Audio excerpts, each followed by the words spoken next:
I did the Rockefeller Habits when Vern came to Australia more than 3 years ago. And since then he's come regularly, and as our team's grown, I've sent more people off to the event. I mean, we had all of this passion and this joy, but we needed to direct it. We needed to get the underpinning foundations of the business. Otherwise, it was going to continue to be chaos and we weren't going to be able to grow the way we needed to grow.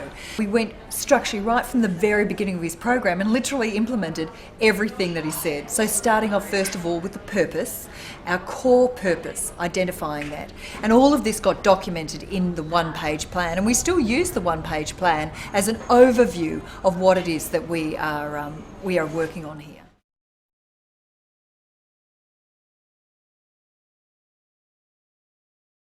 The core values have been absolutely integral to us. I'd read books before about it, but I didn't really know how it applied and what difference it would make. So people often say to me, they say, oh, well, people could just copy your website, aren't you worried about competition? Well, the point is they can't copy who you are. And who you are comes from your values. So what we did was we went back after Vern's session, literally, we're so excited, and we came back and we said, so who are we? Who are we as an organisation? And that time I only had a team of 9, we've now got a team of 43, and we started telling stories. And storytelling is a great way of understanding what your business is and why it's like it is and who it is. And out of that came our 5 values. And our values, the first one is literally just do what you say you're going to do. Just know you can be counted on unbelievably. Secondly is leadership, and that we're all a team of leaders, and that each person here can make a decision, a choice, and know that they're absolutely supported in that. Thirdly is that we're generous. We're generous with our information, our knowledge, and we'll share everything. I mean, it's why I write a blog, naomisimson.com. Whenever I learn something, I publish it, and it's about just sharing information. It's why we wrote the Little Red Book. It's why I wrote the book. The fourth one is to have fun. If we're not having fun, how can our customers have fun? And fifth one is to be a little dog with a big dog attitude. And that is that we're courageous, we're risk takers, but we'll be nimble. And we'll have a big yap, but we'll call anybody and we will take a risk.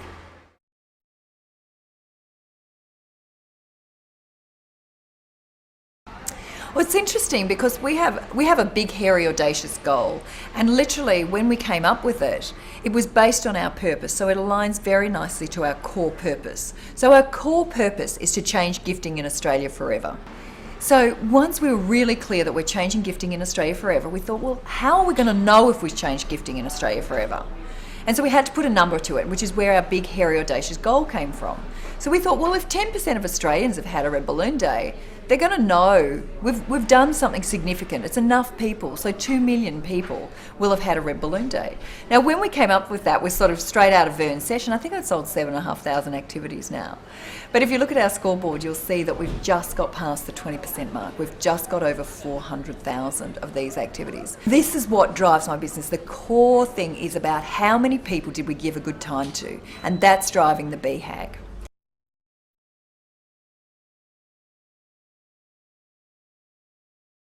We actually don't have quarters. We have trimesters, which is another thing I learned from Vern when I went off to one of his sessions overseas, was because our business is very seasonal. We have a lot of sales at Christmas time. Nobody wants to do a plan in Australia in January. Let me tell you, nobody's interested. And being a fast-growing business, doing an annual plan is just way too long. But quarterly was also too short. So we actually run our business based on trimesters.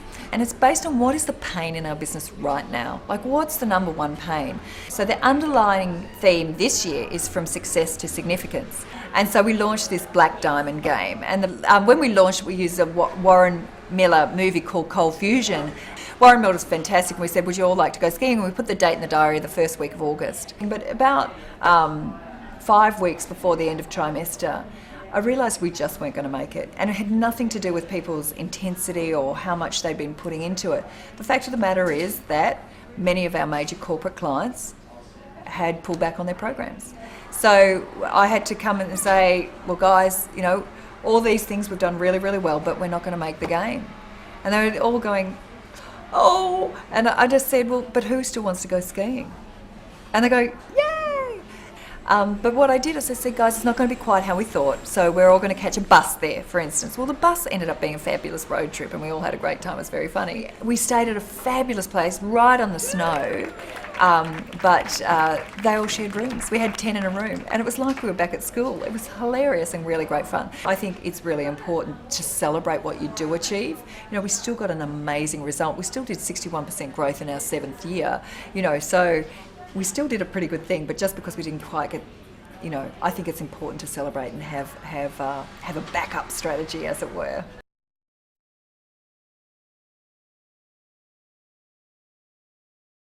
It's really important that people know who we are. I run an online business. Most of my customers I never, ever, even get to meet. I think we talk to less than 1% of the people who buy from us.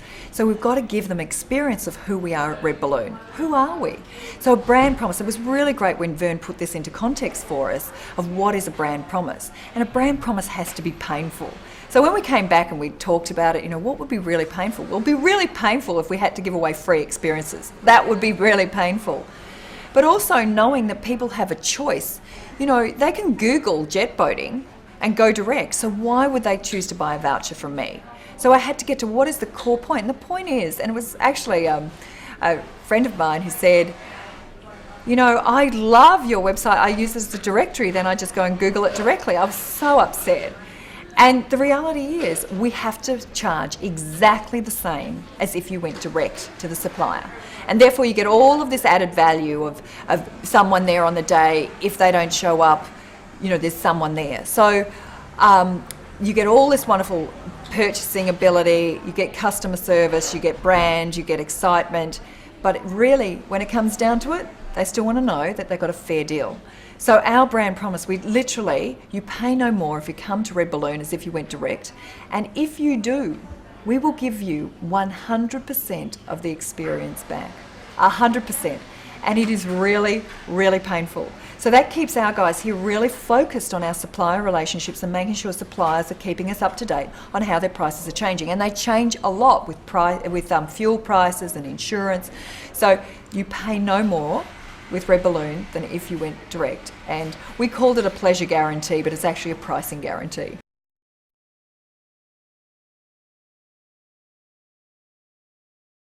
Daily huddles? No, we don't do those. Actually, it's just that people were really quite reluctant, because when you say get together in a huddle, people hear meeting. And meetings have a connotation of being a waste of time, too much effort, don't want to do it. But really a huddle is just a powwow. It's bringing people together for an energy boost, and that's what it's about. And sticking to an agenda, being prepared beforehand is critical. Don't arrive and say good news and stand there going, duh, I've got no idea, I haven't thought about it. If people are prepared, they really get it, and they really get it fast. So I found that, you know, the standing up really works, but I also find that our different teams huddle in different ways, and we have to be receptive to their personalities. So our development team, they huddle completely different way than our corporate team huddle. But we've got, you know, the very simple agenda. Don't try and problem solve in a huddle. You'll lose it straight away. It's literally just, this is the information, that's great, take it offline. And that works for us. And it does have a certain energy level, and people look forward to the huddle.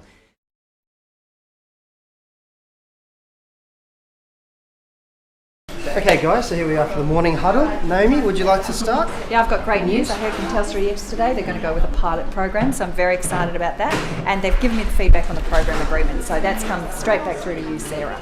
Dave? Yeah, yesterday had word back from Nestle, so basically they are going to go ahead with the program, which is fantastic news, so I've got to get off my program acceptance document to them today.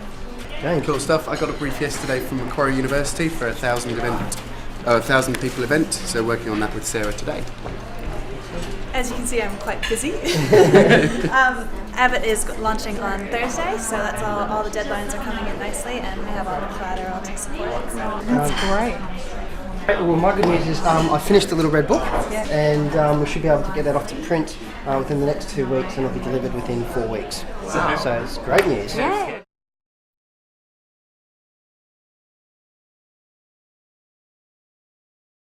The one-page strategic plan has to be updated every trimester, and we even do the whole SWOT thing, and we relook at it and we rehash, and we throw one out. We don't use it as a reference point because it comes from what we know now, the customer information, the competitor information. It comes from what we know now, so we start at that point. The first 3 columns you keep. It's the last 3 columns you keep revising and working on.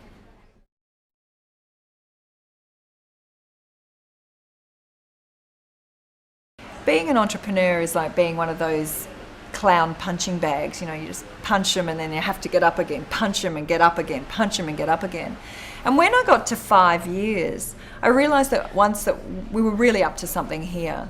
But I didn't want to forget what it was like. Like, journalists would ask me and they'd say, oh, your overnight success story. And I'm going, oh, geez, there's been a lot of overnights. And I didn't want to forget that. And it's interesting, since I wrote the book, the number of people and the emails that I get from people who are starting their business and going, oh my God, you didn't have a customer for 2 months and 4 days. I still haven't got one, and I'm 6 weeks in, and I thought I was the only one like that. So I think being prepared to let people know it's not all easy. It is a tough ride. I haven't got an easy business. It's actually quite complex on how we run this business.